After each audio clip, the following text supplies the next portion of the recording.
Trevor, the traction engine, enjoyed living in the vicarage orchard. Edward came to see him every day, but sometimes Trevor didn't have enough work to do.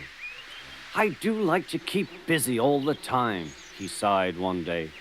"And I do like company, especially children's company." "Cheer up," smiled Edward. "The Fat Controller has work for you at his new harbour. I'm to take you to meet Thomas today." "Ah!" exclaimed Trevor happily. "A harbour! The seaside! Children! That will be lovely!"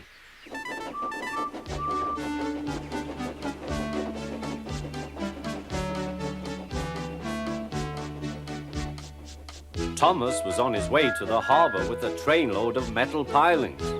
They were needed to make the harbour wall firm and safe.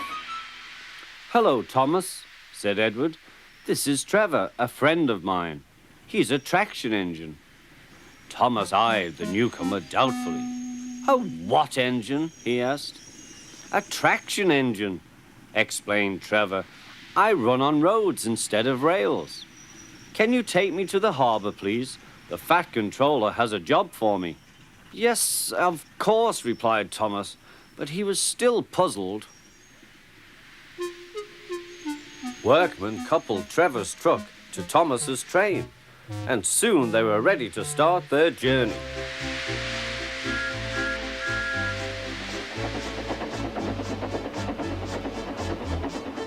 "I'm glad the Fat Controller needs me," called Trevor. "I don't have enough to do sometimes, you know, although I can work anywhere, in orchards, on farms, in scrapyards, even at harbours." "But you don't run on rails," puffed Thomas. "I'm a traction engine. I don't need rails to be useful," replied Trevor. "You wait and see." When they reached the harbour, they found everything in confusion. Trucks had been derailed, blocking the line, and stone slabs lay everywhere.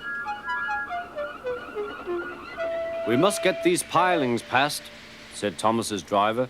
"They are essential. Trevor, we need you to drag them round this mess." "Just the sort of job I like," replied Trevor. "Now you'll see, Thomas. I'll soon show you what traction engines can do." Trevor was as good as his word. He dragged the pilings clear with chains and towed them into position. "Who needs rails?" he muttered cheerfully to himself.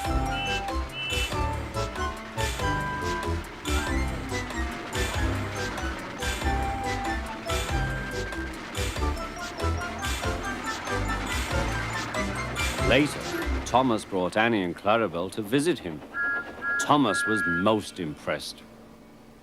"Now I understand how useful a traction engine can be." The coaches were full of children. Trevor gave them rides along the harbour. He liked this best of all.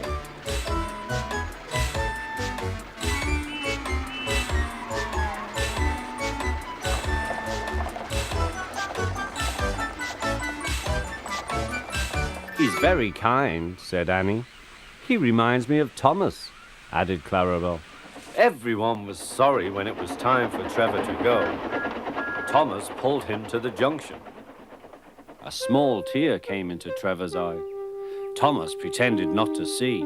He whistled gaily to make Trevor happy. "I'll come and see you if I can," he promised. "The vicar will look after you, and there's plenty of work for you now at the orchard. But we may need you again at the harbour someday." "That would be wonderful," said Trevor. That evening, Trevor stood remembering his new friend Thomas, the harbour, and most of all, the children. Then he went happily to sleep in the shed at the bottom of the orchard.